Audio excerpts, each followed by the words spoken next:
مال فروخت کرنے کے بعد جو رقم حاصل کی آپ صلی اللہ علیہ وآلہ وسلم نے حضرت ختیجہ کے حوالے کی۔ حضرت ختیجہ نے میسرہ سے سفر میں پیش آنے والے حالات دریافت کیے اور آپ صلی اللہ علیہ وآلہ وسلم کے بارے میں بھی پوچھا۔ میسرہ نے سفر کے دوران پیش آنے والے واقعات اور آپ کے صالح کردار کے بارے میں سب کچھ تفصیل سے بتا دیا۔ میسرہ نے جو باتیں بتائیں اس سے آپ بہت متاثر ہوئیں اور حضور اکرم صلی اللہ علیہ وآلہ وسلم کی زوجیت میں آنے کے لیے آپ صلی اللہ علیہ وآلہ وسلم سے نکاح کی درخواست کی۔ حضرت صلی اللہ علیہ وآلہ وسلم نے پیشکش منظور کر لی۔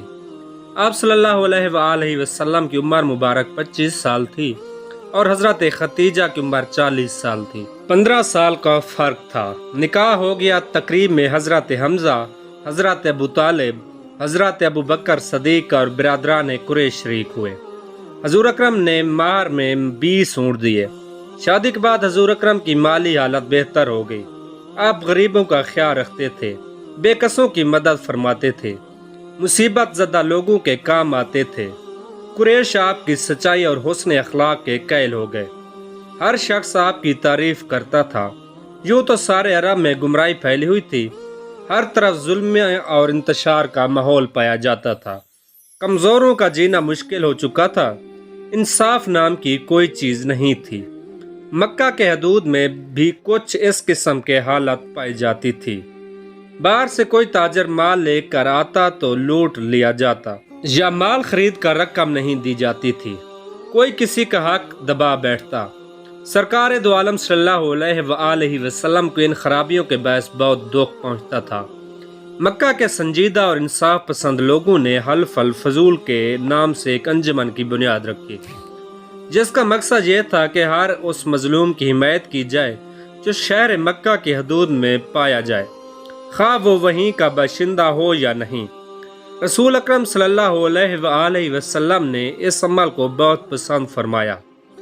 خانہ کعبہ کی از سر نو تعمیر۔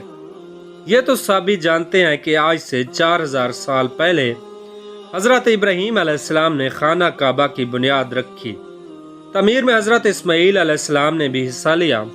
خانہ کعبہ جس حالت میں آج نظر آ رہا ہے، پائیداری اور خوبصورتی کے اعتبار سے قدیم کعبہ سے بہت فرق ہے۔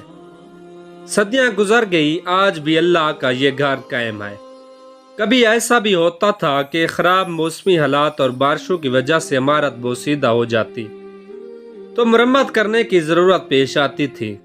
جب سرکار دو عالم کی عمر مبارک 35 سال تھی تو ایک مرتبہ پھر ضرورت پیش آئی تو تعمیر کا کام شروع ہوا۔ کام تو مکمل ہو چکا، صرف سنگ بنیاد رکھنے کی باری آئی۔ سنگ بنیاد رکھنا ہر شخص کے لیے ایک اعلیٰ اعزاز تھا۔ سرداروں میں سے ہر شخص یہ چاہتا تھا کہ یہ سعادت اس کے حصے میں آئے۔ اس کے لیے لڑائی جھگڑے کی نوبت آ چکی تھی۔ بعد میں اتفاق رائے سے یہ بات منظور ہوئی کہ اگلے روز صبح سویرے سب سے پہلے جو شخص صحن کعبہ میں داخل ہوگا، وہ جو فیصلہ کرے گا ہم مان لیں گے۔ دوسری صبح سرکار دو عالم کو صحن کعبہ کی طرف آتے ہوئے دیکھ کر سب نے یک آواز ہو کر کہا، صادق آ گئے، امین آ گئے۔ سرداروں نے فیصلہ کرنے کا اختیار آپ صلی اللہ علیہ وآلہ وسلم کو دیا۔ آپ ثالث مقرر ہوئے۔ آپ صلی اللہ علیہ وآلہ وسلم نے ایک چادر منگوائی۔ درمیان میں آپ نے اپنے مبارک ہاتھوں سے سنگ بنیاد رکھا اور اس کے کونے سرداروں سے پکڑوا کر حجر اسود کو خانہ کعبہ تک لے گئے، اس کی جگہ پر رکھ دیا۔ آپ کے اس منصفانہ فیصلے کی سب نے تعریف کی۔ رسول اکرم صلی اللہ علیہ وآلہ وسلم کا ہر لمحہ اور ہر وقت عبادت الہی میں گزرتا تھا۔ آپ صلی اللہ علیہ وآلہ وسلم ہر کام اللہ کی مرضی کے مطابق کرتے تھے۔ ایک مرتبہ کسی صحابی نے حضرت عائشہ سے دریافت کیا کہ ان حضرت صلی اللہ علیہ وآلہ وسلم کے بارے میں کچھ فرمائیے۔ حضرت عائشہ نے فرمایا کہ آپ کی زبان پر ہر لمحہ اللہ کا ذکر رہتا تھا۔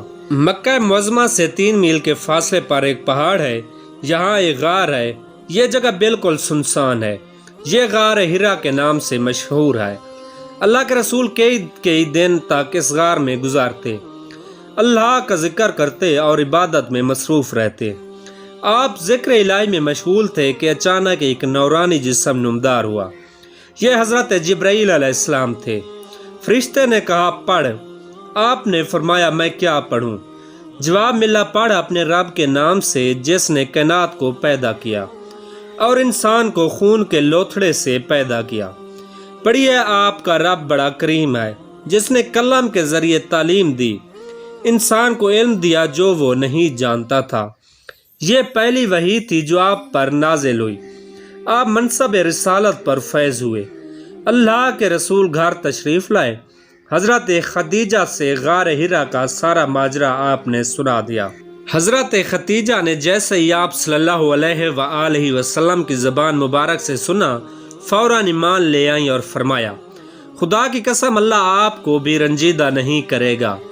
آپ رشتہ داروں کے کام آتے ہیں، سچ بولتے ہیں، بے کسوں کی مدد کرتے ہیں، ناداروں کا خیال رکھتے ہیں، مہمان کی تواضع کرتے ہیں اور نیک کاموں میں ہاتھ بٹاتے ہیں، بیہودہ بات نہیں کرتے۔ حضرت خدیجہ آپ کو اپنے بھائی ورقہ بن نوفل کے پاس لے گئیں اور واقعہ بیان کیا۔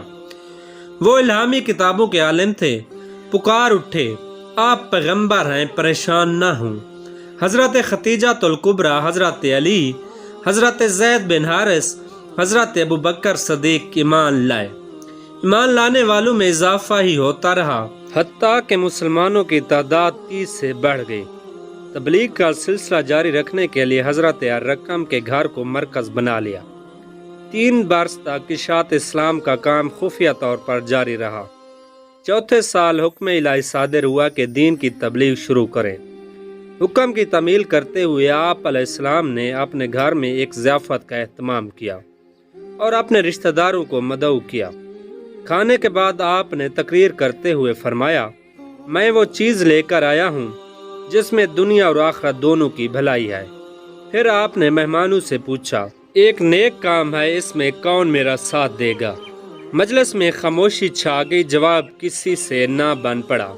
اچانک حضرت علی علیہ السلام اٹھ کھڑے ہوئے اور فرمایا میں عمر میں کم سے نوں لیکن میں آپ کا ساتھ دوں گا۔ حضرت علی کے کہنے پر لوگ ہنس پڑے، کچھ نے تو مذاق بھی اڑایا۔ مجلس برخاست ہو گئی۔ ایک اور موقع پر آپ صلی اللہ علیہ وآلہ وسلم نے عزیزوں کو متوجہ کیا۔ آپ کوہ صفا پر چڑھ گئے اور قریش کے لوگوں کو ہر ایک کا نام لے لے کر پکارنا شروع کیا۔ جب سب جمع ہو گئے تو آپ نے ارشاد فرمایا لوگو اگر میں تم سے یہ کہوں کہ اس پہاڑ کے پیچھے ایک مسلح لشکر جمع ہے اور تم پر حملہ کرنے والا ہے تو مجھے کیا سمجھو گے؟ لوگوں نے جواب دیا آپ صادق اور امین پایا ہے، آپ جو کچھ کہیں گے سچ کہیں گے۔ آپ صلی اللہ علیہ وآلہ وسلم نے فرمایا تم کو ایک خدا کی جانب بلاتا ہوں اور تمہارے دلوں میں جو وہم ہے میں اس دور کرنا چاہتا ہوں۔ تمہیں خبردار کر رہا ہوں کہ کفر و شرک سے باز آ جاؤ، ایک خدا پر ایمان لاؤ ورنہ تم برباد ہو جاؤ گے۔ تم اس دن سے ڈرو جب خدا کے سامنے حاضر ہو کر اپنے اعمال کا حساب دینا ہوگا۔ قریش آپ کی زبانی حق بات سن کر حیران رہ گئے اور باپ دادا کے دین اور بت پرستی کے خلاف آواز سن کر غصے میں آ گئے۔ آپ کے چچا ابو لہب غضبناک ہو کر کہنے لگے کیا اس غرض سے تو نے ہم سب کو جمع کیا؟ تو رسوا ہوگا۔ آپ نے جتنی بھی باتیں بتائیں اس پر کسی نے توجہ نہ دی۔ جب آپ صلی اللہ علیہ وآلہ وسلم نے بتوں اور بت پرستی کے خلاف بولنا شروع کیا تو سب آپ کے دشمن ہو گئے۔ ایک دن رسول اکرم صلی اللہ علیہ وآلہ وسلم کعبہ میں بیٹھے ہوئے تھے۔ کچھ فاصلے پر آپ صلی اللہ علیہ وآلہ وسلم کے مخالفین بھی بیٹھے ہوئے تھے، ان میں شامل عقبہ بن ربیعہ بھی تھے۔ وہ رسول اکرم صلی اللہ علیہ وآلہ وسلم کے قریب آیا اور کہا اے میرے بھائی کے بیٹے، ہم اپنے باپ دادا کے طریقے پر ہیں، تم نے ہمارے درمیان پھوٹ ڈال دی ہے، گھروں میں جھگڑے پیدا ہو گئے۔ ایک شرط پر تمہاری خواہش پوری کرنے کے لیے تیار ہیں، وہ شرط یہ ہے کہ ہمارے باپ دادا کے دین کو برا نہ کہو اور ہمارے معبودوں کو برا نہ کہو۔ جو کچھ مانگو گے ہم دینے کے لیے تیار ہیں، جتنی دولت مانگو گے ہم دیں گے، بادشاہ بننا پسند کرو تو بادشاہ بنائیں گے، ہر کام میں تمہاری مرضی ہوگی، بغیر تمہاری مرضی کے کوئی کام نہیں کریں گے۔ اس کے جواب میں آپ صلی اللہ علیہ وآلہ وسلم نے قرآن کریم کی تلاوت: میں بھی تمہاری طرح ایک انسان ہوں مگر مجھ پر وحی آئی ہے کہ تمہارا معبود ایک خدا ہے، اس لیے اس کی طرف رجوع کرو اور اس سے معافی مانگو، اور افسوس ہے مشرکوں پر جو خیرات نہیں دیتے، آخرت پر ایمان نہیں رکھتے۔ البتہ وہ لوگ جو ایمان لائے اور نیک عمل کیے، ان کے لیے بہت بڑا اجر ہے جو کبھی ختم نہ ہوگا۔ پھر آپ صلی اللہ علیہ وآلہ وسلم نے عقبہ سے فرمایا: اے عقبہ، تم سن چکے ہو، اب جو راستہ تمہیں بہتر لگے وہی اختیار کرو۔ آپ صلی اللہ علیہ وآلہ وسلم ہر جگہ جاتے اور لوگوں کو دین کی دعوت دیتے۔ ایک مرتبہ حج کے دوران آپ معمول کے مطابق تبلیغ حق کے لیے منات تشریف لے گئے، جہاں عرب کے کونے کونے سے زائرین آئے ہوئے تھے۔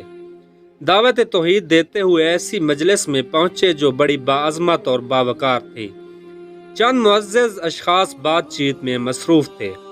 حضرت ابوبکر صدیق نے آگے بڑھ کر سلام کیا، ان سے پوچھا: اے بیت اللہ کے مہمانوں، تم کس قبیلہ سے تعلق رکھتے ہو؟ جواب ملا: ہم شیبان بن سالبہ کی اولاد ہیں، ہم فارس کے پڑوسی ہیں اور کسرا کے زیر اثر ہیں۔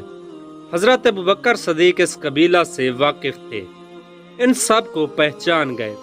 حضور اکرم صلی اللہ علیہ وآلہ وسلم کی خدمت میں عرض کیا: یا رسول اللہ، میرے ماں باپ آپ پر قربان، آپ اجازت دیں تو میں ان سے بات کروں۔ حضور اکرم نے اجازت دے دی۔ حضرت ابوبکر صدیق نے ان سے تفصیل سے گفتگو کی اور حالات سے آگاہ کیا۔ پھر حضور اکرم صلی اللہ علیہ وآلہ وسلم ان سے مخاطب ہوئے: میں تم کو اس بات کی طرف بلاتا ہوں کہ تم گواہی دو کہ سوائے اللہ کے اور کوئی عبادت کے لائق نہیں، اور میں اللہ کا رسول ہوں۔ میں چاہتا ہوں کہ تم میرے مددگار بنو تاکہ میں اللہ کے احکامات بغیر کسی رکاوٹ پہنچا سکوں۔ آپ نے فرمایا: قریش نے اللہ کے احکام کو کھلم کھلا مخالفت کی ہے، اس کے رسول کو جھٹلایا، غلط بات پر قائم رہے، سچائی کا انکار کیا۔ اللہ بے شک تمام باتوں سے بے نیاز اور تعریف کے لائق ہے۔ ان میں سے ایک شخص نے پوچھا: اور کس کس چیز کی دعوت دیتے ہو؟ اس کے جواب میں حضور اکرم صلی اللہ علیہ وآلہ وسلم نے قرآن حکیم کی چند آیات تلاوت فرمائیں، جن میں حکم دیا گیا ہے کہ اللہ کے ساتھ کسی کو شریک نہ کرو، ماں باپ کے ساتھ احسان کرو، اپنی اولاد کو مفلسی کے ڈر سے مت قتل کرو، بے حیائی کے قریب بھی نہ بھٹکو، خواہ وہ پوشیدہ ہو یا ظاہر۔ جن کا خون اللہ نے حرام کیا ہے ان کو ناحق قتل مت کرو، یتیم کے مال کو ہاتھ نہ لگاؤ، ناپ تول انصاف کے ساتھ کیا کرو، اور جب تم بات کرو تو انصاف کرو۔ وہ شخص آپ کی باتیں سن کر اور قرآن کریم کی آیات سن کر بول اٹھا: اے قریشی بھائی، جو تم نے سنایا کتنا پیارا کلام ہے جو دل میں اترتا چلا گیا۔ یقیناً ایسا کلام زمین والوں کا نہیں ہو سکتا۔ خدا کی قسم، جو کچھ تم کہتے ہو اس میں بھلائی ہی بھلائی ہے۔ جن لوگوں نے تمہیں جھٹلایا وہ تمہارے ساتھ زیادتی کرتے ہیں۔ رسول اللہ اپنی قوم کو راہ راست پر لانے اور برائی سے روکنے کے لیے تبلیغ کرتے رہے۔ کفار قریش تو پہلے ہی دشمن بن چکے تھے اور کئی بار ابو طالب کے پاس شکایت لے کر آئے تھے۔ پھر ایک مرتبہ ابو طالب کے پاس آیا اور ان سے کہا: اے ابو طالب، آپ سن رسیدہ بزرگ ہیں، ہم سب آپ کی قدر کرتے ہیں۔ ہم نے آپ سے پہلے بھی کہا تھا کہ آپ اپنے بھتیجے کو منع کریں، وہ ہمارے معبودوں کے خلاف باتیں کرتے ہیں، اب ہم برداشت نہیں کریں گے۔ آپ انہیں ایسا کرنے سے باز رکھیں یا ان پر سے دست شفقت اٹھا لیں اور ان کی مدد نہ کریں۔ ابو طالب نے رسول اکرم صلی اللہ علیہ وآلہ وسلم کو بلا بھیجا۔ آپ تشریف لائے تو آپ سے کہا: میرے بھتیجے، تمہاری قوم کے لوگ میرے پاس آئے تھے، تمہارے بارے میں بہت کچھ کہہ رہے تھے، ذرا میری جان کا بھی خیال کر اور اپنی جان کا بھی، اور مجھ سے اتنا بوجھ نہ ڈال کہ میں اٹھا نہ سکوں۔ رسول اکرم نے فرمایا: کوئی میرے داہنے ہاتھ میں سورج اور بائیں ہاتھ میں چاند رکھ دے اور مجھ سے کہے کہ میں اس کام سے باز آ جاؤں تو میں ایسا نہیں کروں گا، خواہ اس کے لیے میری جان چلی جائے۔ پھر رسول اکرم کی آنکھوں سے آنسو جاری ہو گئے۔ یہ دیکھ کر ابو طالب نے کہا جو تمہارا دل چاہے کرو اور جس طرح چاہے تبلیغ کرو، تم کو کسی کے حوالے نہیں کروں گا۔ پھر آپ کو اللہ کی طرف سے حکم ہوا کہ خاندان والوں کے انکار سے مایوس نہ ہوں۔ مکہ کے آس پاس بھی لوگ رہتے ہیں، ان کے پاس جائیں اور دین کی دعوت دیں۔ چنانچہ پیغام ملتے ہی آپ طائف تشریف لے گئے۔ وہاں ثقیف کے ذمہ دار لوگوں سے ملاقات کی اور دین حق کی دعوت دی۔ طائف میں بھی آپ صلی اللہ علیہ وآلہ وسلم کے مخالفین تھے۔ وہ نہیں چاہتے تھے کہ آپ صلی اللہ علیہ وآلہ وسلم وہاں دین کی باتیں بتائیں۔ انہوں نے وہاں کے اوباش اور آوارہ لڑکوں کو ورغلایا کہ بےہودگی سے پیش آئیں۔ چنانچہ شریر لڑکوں نے آپ صلی اللہ علیہ وآلہ وسلم کے جسم اطہر کو مار مار کر لہو لہان کر دیا۔ آپ صلی اللہ علیہ وآلہ وسلم کے ہمراہ حضرت زید بھی تھے۔ انہوں نے عرض کیا، یا رسول اللہ، ان لوگوں کے لیے بد دعا کیجیے تاکہ اللہ ان پر اپنا غضب نازل کرے، وہ تباہ ہو جائیں گے۔ اس وقت ایک فرشتہ حاضر ہوا اور کہنے لگا کہ آپ حکم دیں تو میں دونوں پہاڑوں کو جو مکہ اور طائف کے درمیان میں ملا دوں تاکہ یہ نافرمان پس کر رہ جائیں۔ یہ سن کر آپ نے فرمایا، میں ان پر لعنت کرنے کے لیے نہیں بلکہ ان پر رحمت بنا کر بھیجا گیا ہوں۔ گمراہ لوگوں نے آپ صلی اللہ علیہ وآلہ وسلم کو ستایا، لیکن آپ نے ان کے لیے بد دعا نہیں بلکہ دعا فرمائی، اے اللہ میری قوم کے لوگوں کو ہدایت دے کیونکہ یہ نادان ہیں۔ ایک مرتبہ آپ صلی اللہ علیہ وآلہ وسلم کعبہ میں نماز پڑھ رہے تھے کہ عقبہ بن محیط آیا اور گردن میں چادر ڈال کر بال دینے شروع کر دیے، جس سے آپ صلی اللہ علیہ وآلہ وسلم گر پڑے۔ اور ایک موقع پر اس نے اونٹوں کی اوجری سجدے کی حالت میں آپ کے دونوں شانوں کے درمیان رکھ دی اور کہے لگانے لگا۔ حضرت بی بی فاطمہ سلام اللہ علیہا کو خبر ہوئی تو دوڑی آئیں اور اسے ہٹایا۔ اس طرح آپ کے ماننے والوں پر بھی ہر طرح کے مظالم ڈھائے جاتے، انہیں دیکھتے انگاروں پر لٹا دیتے۔ صرف اسی پر اکتفا نہیں کرتے بلکہ اس وقت تک لٹائے رکھتے جب تک کہ ان کی چربی پگھل کر انگاروں کو ٹھنڈا نہیں کر دیتی۔ ایک اور سزا کا طریقہ یہ تھا کہ تپتی زمین پر لٹا کر چھاتی پر بھاری پتھر رکھ کر لوہا آگ میں تپا کر جسم کو داغا جاتا تھا۔ جب کفار مکہ نے ایمان والوں کا جینا مشکل کر دیا تو حضور اکرم نے اپنے ساتھیوں سے فرمایا، حبشہ چلے جاؤ، وہاں کا بادشاہ انصاف پسند ہے، وہ کسی پر ظلم نہیں کرتا، نہ ظلم پسند کرتا ہے۔ اس سرزمین پر اس وقت تک نہ رہو جب تک اللہ تمہاری مصیبت دور کرنے کی کوئی صورت پیدا نہ کر دے۔ اللہ کے نبی کے مشورے پر خاموش نہ رہے۔ قریش نے فیصلہ کیا کہ مسلمانوں کو حبشہ سے نکلوا دیا جائے۔ چنانچہ اس مقصد کو پورا کرنے کے لیے ایک وفد شکایت لے کر حبشہ پہنچا اور شاہ نجاشی سے ملا۔ وفد نے شاہ سے کہا کہ باغیوں کو ہمارے حوالے کر دے تاکہ ہم انہیں سزا دے سکیں۔ شاہ نے ان سے پوچھا کہ ان کا کیا قصور ہے۔ کفار نے بتایا کہ انہوں نے باپ دادا کے مذہب کو چھوڑ کر نیا مذہب اپنایا ہے، یہ سب سے بڑا جرم ہے۔ شاہ نجاشی نے مسلمانوں کو دربار میں حاضر کیا، حقیقت حال تفصیل سے پوچھا۔ مسلمانوں کی طرف سے حضرت جعفر طیار نے فرمایا، ہم سب گناہوں میں مبتلا ہو چکے تھے، زمین اور آسمان کے پیدا کرنے والے خدا کو چھوڑ کر بے شمار خدا بنا رکھے تھے، یعنی بتوں کی پوجا کرتے تھے، پڑوسیوں پر ظلم کرتے تھے جو طاقتور تھے، کمزوروں پر ظلم ڈھاتے تھے اور انہیں خوف زدہ کرتے تھے، لوٹ مار کرتے تھے، یہاں تک کہ ہم میں ایک شخص پیدا ہوا جس کی گواہی دوست اور دشمن بھی دیتے ہیں کہ قوم نے اس کو محمد الامین کا لقب دیا۔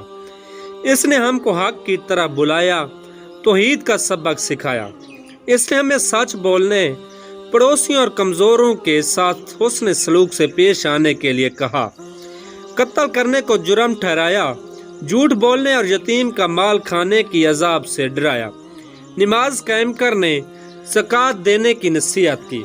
ان کی سچائی پر ہم سب ایمان لے آئے اور تمام برے کاموں کو چھوڑ دیا جس پر ہماری قوم ہماری جان کی دشمن بن گئی۔ ہماری قوم چاہتی تھی کہ ہم سیدھے راستے پر نہ چلیں بلکہ برائی کی طرف لوٹ آئیں۔ شاہ نجاشی نے حضرت جعفر طیار کی صداقت بھری تقریر سن کر ان کو اور ان کے ساتھیوں کو دشمن کے حوالے کرنے سے انکار کر دیا اور کہا، اللہ تعالیٰ کا جو کلام تمہارے پیغمبر پر نازل ہوا ہے اس کا کچھ حصہ سناؤ۔ حضرت جعفر طیار نے سورۃ مریم کی چند آیتیں پڑھیں جن میں حضرت عیسیٰ علیہ السلام کے پیدا ہونے اور ان کی زندگی کے واقعات کا ذکر ہے۔ ان آیتوں کو سن کر شاہ نجاشی بے حد متاثر ہوا اور رو پڑا اور کہنے لگا، خدا کی قسم یہ کلام کیا ہے؟ مسلمانوں میں کچھ لوگ تو حبشہ ہجرت کر گئے، رہ جانے والوں میں حضرت ابوبکر صدیق اور حضرت علی علیہ السلام تھے۔ مسلمانوں کو پکڑ کر لانے کے لیے جو وفد حبشہ گیا تھا وہ ناکام واپس آ گیا۔ اس ناکامی پر قریش بفر گئے۔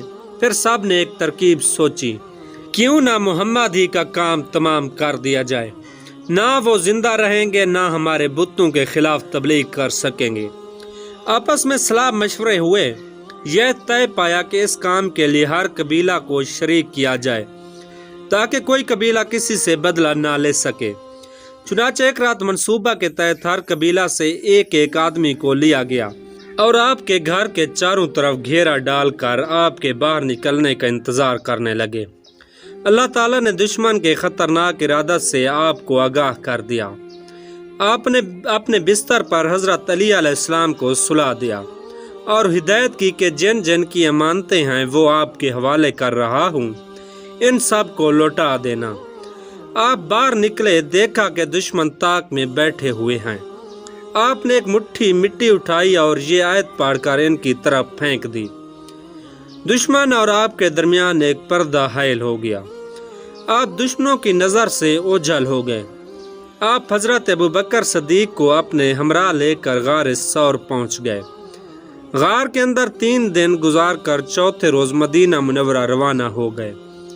مکہ چھوڑنے کے دوران آپ صلی اللہ علیہ وآلہ وسلم بہت رنجیدہ ہوئے۔ مدینہ منورہ جاتے ہوئے مقام قباء پر ٹھہرے اور یہاں ایک مسجد تعمیر کی۔ قباء سے آپ کی یثرب پہنچے۔ مدینہ منورہ کا قدیم نام یثرب تھا۔ جب آپ شہر کے اندر داخل ہوئے تو وہاں کے باشندوں نے آپ کا شاندار استقبال کیا۔ لوگ گھروں کی چھتوں سے آپ کا نظارہ کرنے لگے، دف بجا کر آپ کی تعریف میں اشعار پڑھ رہے تھے۔ ہر طرف سے آوازیں آ رہی تھیں، صادق آ رہے ہیں، امین آ رہے ہیں۔ لوگوں نے یثرب کا نام مدینہ تو نبی رکھا، یعنی نبی کا شہر۔ آپ صلی اللہ علیہ وآلہ وسلم اونٹنی پر بیٹھے ہوئے تھے۔ اونٹنی حضرت ابو ایوب انصاری کے گھر کے سامنے ٹھہر گئی۔ آپ نے حضرت ابو ایوب انصاری کے گھر میں قیام کیا۔ مکہ سے مسلمان مدینہ آنے لگے تو ان حضرت نے مدینہ منورہ کے انصار اور مکہ کے مہاجرین کے درمیان بھائی چارہ قائم کرا دیا، یعنی ہر ایک کو دوسرے کا بھائی بنا دیا۔ آپ کی آمد سے پہلے مدینہ میں مختلف قبائل کے درمیان لڑائی جھگڑے ہوا کرتے تھے، خصوصاً قبیلہ اوس اور قبیلہ خزرج آپس میں سخت دشمن تھے۔ آپ کی مدینہ آمد کے بعد اوس اور خزرج پرانی دشمنی بھول گئے اور آپس میں بھائی بن گئے۔ مدینہ کی حفاظت کے لیے آپ نے غیر مسلموں کو اپنے ساتھ ملا لیا اور ایک معاہدہ بھی کیا، اس لیے کہ دشمنوں کی طرف سے خطرہ لاحق تھا۔ آپ نے اپنے ماننے والوں کو منظم کیا، پھر ایک جماعت تیار کر لی جس کی تعریف اللہ پاک نے اس طرح کی، محمد اللہ کے رسول ہیں اور جو ان کے ساتھ ہیں وہ کافروں کے مقابلے کے لیے سخت ہیں، وہ آپس میں رحم کرنے والے، وہ رکوع کرتے ہیں اور وہ اپنے رب کا فضل اور رضا چاہتے ہیں۔ ان کی نشانیاں ان کے چہروں پر سجدوں کے سر سے ظاہر ہے۔ آپس میں امن و امان سے رہنے کے لیے مسلمانوں اور کفار قریش کے درمیان صلح حدیبیہ کے نام سے 10 سال معاہدہ ہوا۔ معاہدہ میں اس شرط کو رکھا گیا کہ عرب قبائل میں سے کوئی بھی قبیلہ اس بات پر آزاد ہوگا کہ وہ مسلمانوں کا طرفدار بن جائے یا کفار قریش کا ساتھ دے، اس پر کسی کو اعتراض نہ ہوگا۔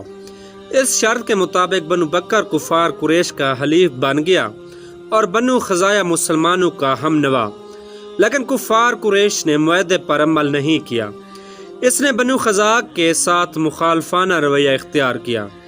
ایک روز بنو بکر نے بنو خزاعہ پر حملہ بول دیا اور جانی اور مالی نقصان پہنچایا۔ اس کی اطلاع حضرات کو ملی۔ اس سے آپ رنجیدہ ہوئے اور مکہ والوں کو پیغام بھیجا کہ بنو خزاعہ کو جو نقصان پہنچا ہے اس کا ہرجانہ ادا کرے یا معاہدہ توڑ دے۔ کفار قریش نے معاہدہ توڑ دیا اور بنو بکر کو حق بے جانب قرار دیا۔ سرکار دو عالم جانثاروں کی ایک جماعت لے کر مکہ کی جانب روانہ ہوئے۔ جب مسلمان آگے بڑھتے رہے تو راستہ میں دوسرے لوگ بھی دستہ میں شامل ہوتے گئے۔ اس طرح اسلامی لشکر میں شامل ہونے والوں کی تعداد 10,000 تک پہنچ گئی۔ جب اسلامی لشکر مکہ پہنچا تو کفار قریش خوف زدہ ہو گئے۔ ان میں مقابلے کی جرأت نہیں ہوئی۔ رحمت خدا سے مکہ والوں کا آمنا سامنا ہوا تو آپ نے ان سے پوچھا کہ میں تمہارے ساتھ کیا سلوک کروں؟ مکہ والوں نے جواب دیا، تو شریف بھائی ہے اور شریف بھتیجا ہے۔ آپ صلی اللہ علیہ وآلہ وسلم نے فرمایا، میں تمہارے ساتھ وہی سلوک کروں گا جو یوسف علیہ السلام نے اپنے بھائیوں کے ساتھ کیا۔ تم پر کوئی الزام نہیں، جاؤ تم سب آزاد ہو، میں نے تمہیں معاف کیا۔ جانثار آپ صلی اللہ علیہ وآلہ وسلم کے حکم کے منتظر تھے کہ جو بھی حکم ملے اس پر عمل کریں، لیکن آپ نے فرمایا، جو کوئی ہتھیار پھینک دے اسے قتل نہ کیا جائے، جو کوئی خانہ کعبہ کے اندر جائے اسے کچھ نہ کہا جائے، جو کوئی ابو سفیان کے گھر میں پناہ لے اسے بھی کچھ نہ کہا جائے، جو کوئی حکیم بن حزام کے گھر میں پناہ لے وہ محفوظ ہے، جو کوئی بھی اپنے گھر کے اندر ہو اسے کچھ نہ کہا جائے، بھاگ جانے والوں کا پیچھا نہ کیا جائے، زخمیوں کو نقصان نہ پہنچایا جائے۔ رسول اللہ نے دشمنوں کے ساتھ جس طرح رواداری وفا درگزر کا رویہ اختیار کیا اس کی نظیر نہیں ملتی۔ پھر آپ کعبہ کے اندر داخل ہوئے، حجر اسود کو بوسہ دیا، اونٹنی پر سوار ہو کر بیت اللہ کے گرد طواف کیا۔ خانہ کعبہ میں 360 بت تھے، انہیں نکال کر باہر پھینک دیا۔ اس کے بعد آپ نے نماز شکرانہ ادا کی۔ جب آدھے عرب پر آپ صلی اللہ علیہ وآلہ وسلم کی حکمرانی قائم ہو چکی تھی، 22 لاکھ مربع میل پر پھیلی ہوئی سلطنت کا بادشاہ کھردرے فرش پر لیٹا ہوا ہے، جسم سے پسینہ بہہ رہا ہے، لباس بھی بہت پرانا لیکن صاف ستھرا ہے۔ قیصر روم کا قاصد یہ منظر دیکھ کر حیران رہ گیا۔ آپ کے گھر میں کھانے کا سامان سوائے مٹھی بھر جو کہ کچھ نہ تھا، جبکہ مسجد کے صحن میں مال و اسباب جمع کیا جاتا اور ضرورت مندوں میں تقسیم ہو جاتا۔ آپ کھجور کی چھال کا تکیہ لگائے کھردری چٹائی پر بیٹھے رہتے۔ سرور کائنات کی یہ حالت دیکھ کر حضرت عمر رو پڑے۔ آپ رونے کا سبب دریافت کرتے ہیں تو جواب ملتا ہے، یا رسول اللہ، اس سے بڑھ کر رونے کا اور کیا موقع ہو۔ روم اور فارس کے حکمران عیش و عشرت کی زندگی بسر کر رہے ہیں، آپ پیغمبر ہیں، دولت کا انبار لگ رہا ہے، آپ کے گھر میں اناج نہیں ہے۔ آپ فرماتے ہیں، عمر، کیا تم اس پر راضی نہیں ہو؟ ہم آخرت کی سعادت حاصل کر رہے ہیں۔ صحابہ کرام نرم بستر بنانے کی درخواست کرتے تو آپ ارشاد فرماتے، دنیاوی آرام اور راحت سے کیا کام؟ میری مثال تو اس مسافر جیسی ہے جو چلتے چلتے راستہ میں ذرا آرام لینے کے لیے کسی درخت کے نیچے بیٹھ گیا ہو، کچھ دیر بعد آگے چل دیا ہو۔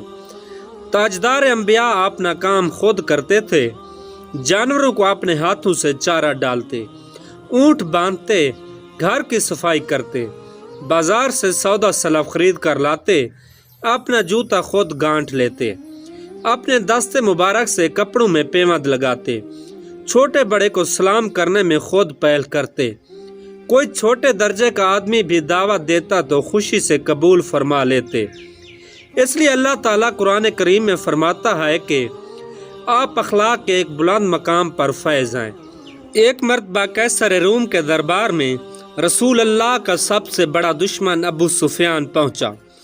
قیصر روم اور ابو سفیان کی بات چیت ہوئی قیصر روم ابو سفیان سے پوچھتا ہے کیا تم نے حضرت محمد کو جھوٹ بولتے دیکھا؟ ابو سفیان جواب دیتا ہے نہیں۔ قیصر روم نے اس پر کہا جو شخص دنیا کے معاملات میں جھوٹ نہیں بولتا وہ اللہ کے بارے میں کس طرح جھوٹ بول سکتا ہے؟ رسول اللہ صداقت کی یہ آخری گواہی تھی۔ خطبہ حجۃ الوداع۔ امام الانبیاء 10 ہجری کو حج کے لیے مدینہ منورہ سے روانہ ہوئے۔ 5 ذی الحجہ کو مکہ معظمہ پہنچے اور 9 ذی الحجہ جمعہ کے دن عرفات کے میدان میں تقریباً 1,24,000 صحابہ کرام کے سامنے خطبہ ارشاد فرمایا۔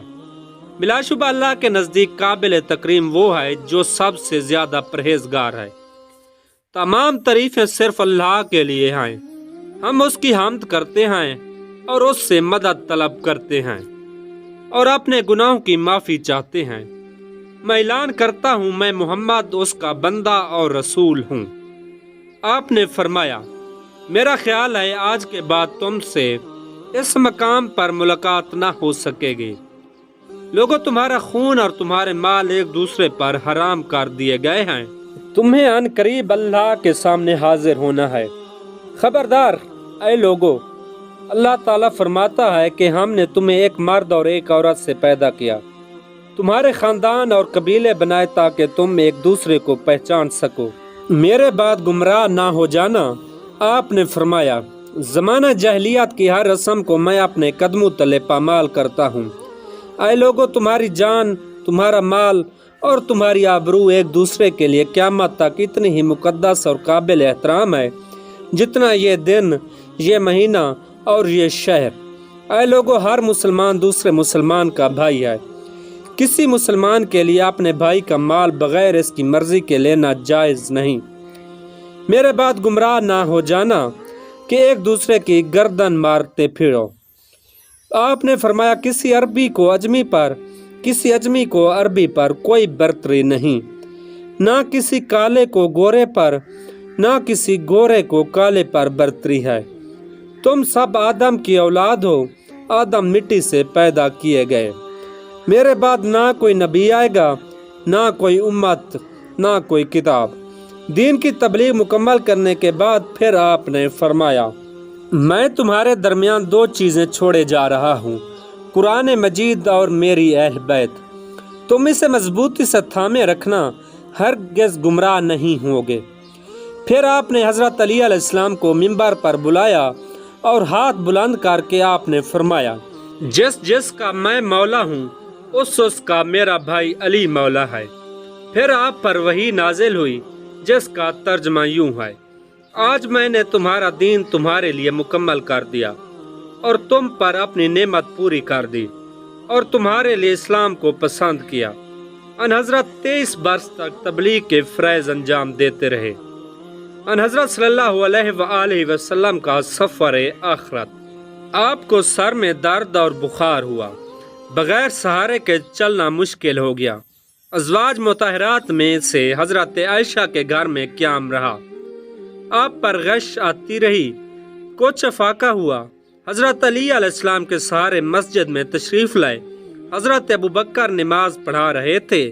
ان حضرت کے قدموں کی چاپ سن کر حضرت ابوبکر صدیق نے پیچھے ہلنا چاہا، آپ نے منع فرما دیا۔